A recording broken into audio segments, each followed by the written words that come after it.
Hello aspirants, I am Sneha Shalvi.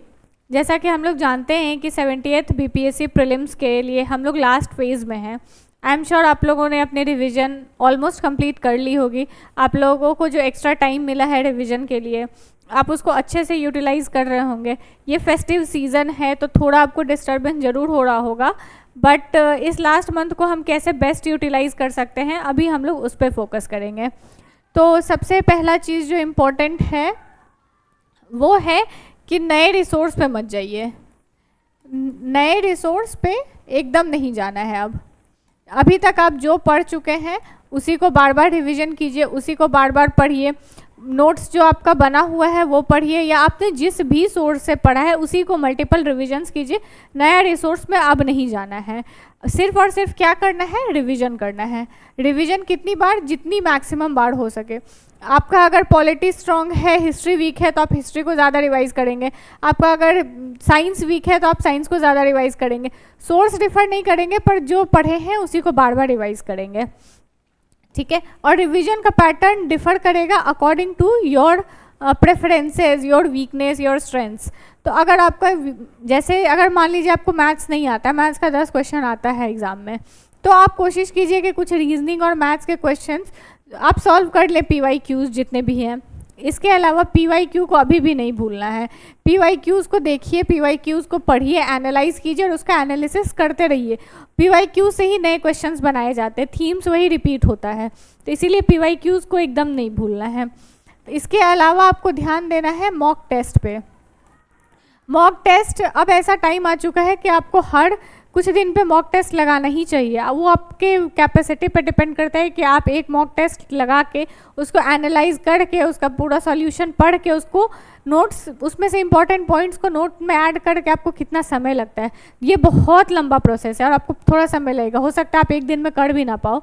तो mock test आप जितना ज़्यादा से ज़्यादा लगा सकते हैं लगाइए, लेकिन सिर्फ मॉक टेस्ट में आंसर टिक करना और मार्क्स गिनना is not the main motive. Main motive है कि मॉक टेस्ट से आप सीख सकें। उसके लिए आप जो भी पढ़े हैं उसको मॉक टेस्ट लगाइए, और मॉक टेस्ट में जो सॉल्यूशन पढ़े हैं उसको आप अपने नोट्स में ऐड कीजिए कि ये चीज़ हमको नहीं पता था, ये शायद मेरे नोट्स में भी नहीं था, तो उसको आप मॉक टेस्ट लगा के आप एनालाइज करके ऐड कीजिए। हाँ, मॉक टेस्ट के मार्क्स से बहुत ज़्यादा नहीं डरना है, क्योंकि हो सकता है कि शायद वो टेस्ट टफ हो या थोड़ा वो BPSC के पैटर्न से हट के हो। और मॉक टेस्ट आप किसी भी इंस्टीट्यूट का लगाइए जहाँ से आपको टेस्ट मिल रहा है, फुल टेस्ट जहाँ से मिल रहा है। अगर आपका कोई सेक्शन है जो कि वीक है तो उस सेक्शन का आप सेक्शनल टेस्ट भी लगा सकते हैं, ताकि आपको रिवीजन हो। मल्टीपल रिविजन्स के लिए आप ये सब कर रहे हैं और मॉक टेस्ट से आप क्वेश्चन प्रैक्टिस कर रहे हैं। और PYQs को बिल्कुल भी नहीं भूलना है। एनालाइज ज़रूर करना है पेपर को। और आपका जो भी वीक एरिया है, आपका वीक एरिया हो सकता है कि हो पॉलिटी हो, या फिर आपका हो सकता है कि वीक एरिया ज्योग्राफी हो। ज्योग्राफी में नाम वगैरह याद करना रहता है, तो वो नाम जो भी याद करना है उसको आप 2-3 बार पढ़िए, 4 बार 5 बार, जितनी बार की ज़रूरत हो पढ़िए। हिस्ट्री बहुत लोगों का वीक होता है तो हिस्ट्री बार बार पढ़ लीजिए। कुछ लोगों को इकोनॉमिक्स समझ में नहीं आती है तो इकोनॉमिक्स के कॉन्सेप्ट्स को रिवाइज़ करते रहिए। लेकिन कोशिश कीजिए कि अभी भी सोर्स ना बदलें। फोकस कीजिए कि कौन सा इम्पॉर्टेंट एरिया है आपके लिए। अभी भी सबसे इम्पॉर्टेंट एरिया क्या क्या हो जाएगा, हिस्ट्री में specially modern, polity, Bihar special और करंट, ये 4, और साइंस, और ये 5 अभी भी आपके लिए सबसे स्पेशल एरिया है जो कि मैक्सिमम वेटेज कैरी करता है।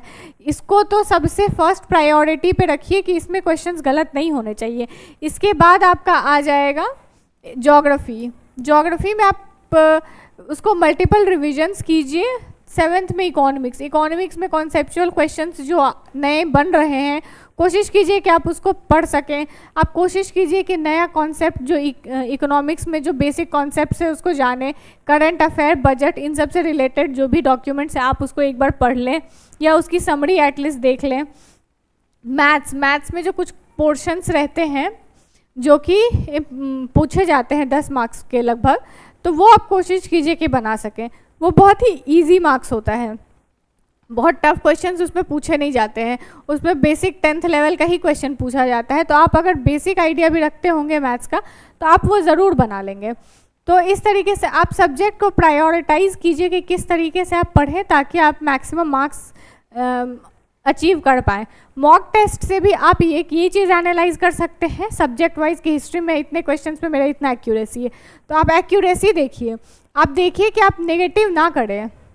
मॉक टेस्ट बनाते समय नेगेटिव का भी ध्यान रखिए कि नेगेटिव ना करें। आप एक बार मान लीजिए सारे क्वेश्चन अटैम्प्ट कर लिए, एक बार 100 ही क्वेश्चन अटैम्प्ट किए, एक बार 120 क्वेश्चन अटैम्प्ट किए, करके आप देखिए कि आपका एक्चुअल वो नंबर क्या है जिस पे आप जब बनाते हैं टेस्ट तो आपको मैक्सिमम मार्क्स आता है। तो इस तरीके से आप एक अपना वो एक, सबका वो नंबर अलग अलग होता है, तो आप अपना वो एक नंबर चूज़ कर लीजिए कि इतना क्वेश्चन के लगभग में हमको अटैम्प्ट करना है।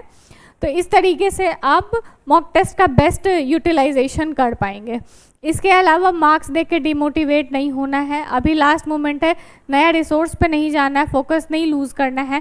फेस्टिवल्स का समय है तो फेस्टिवल्स भी इंजॉय कर लेना है, ऐसा नहीं कि एकदम भूल जाना है।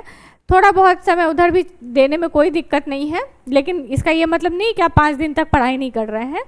तो मतलब 2-4 घंटा अगर हम घर पे बिता ले रहे हैं तो इसमें कोई दिक्कत नहीं है, लेकिन साथ में बाकी के बचे हुए समय में हम अच्छे से पढ़ाई कर रहे हैं और इस समय में मोटिवेटेड रहना है, हाइड्रेटेड रहना है, अच्छे से पढ़ाई करना है और एग्ज़ाम के लिए अच्छे से प्रिपेयर करना है। सो आई होप आप कन्विंस होंगे मेरी बातों से कि आपको लास्ट 1 मंथ को किस तरीके से यूटिलाइज़ करना है। अच्छे से तैयारी कीजिए। All the very best for prelims. Thank you.